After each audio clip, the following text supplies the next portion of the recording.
lokal. Manipod pa lang iti Lawag City ni Idol Joanne. Go ahead.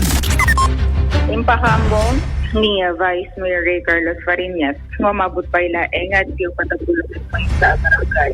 Ilusyudad Dilawag di maibilang akas sa drug free.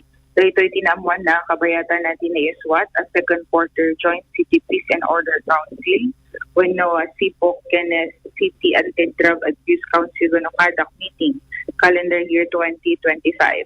Batad na, adapay titalo po ng katsyam a barangay. Asaan pa yan natalusan, manipulit di illegal a droga. Isuto po na, nakisarita iti Philippine Drug Enforcement Agency, winapideya gaputan na bayag iti proseso ti ahensya.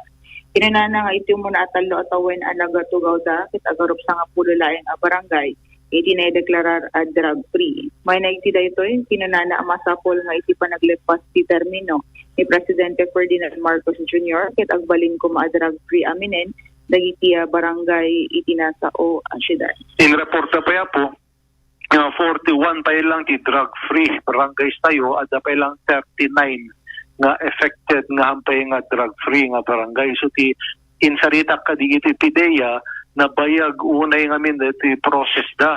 Dati first 3 years tayo nga nagtugaw apoket almost sanga pulon sa lang nga barangay tina drug clear tayo apoket no kitkitan tayo the objective tayo kuma before the end of term ni Apo BBM Apo Presidente BBM drug free kuma amin detoy barangay tayo na apoket pasapol tayo nga tutukan di jay.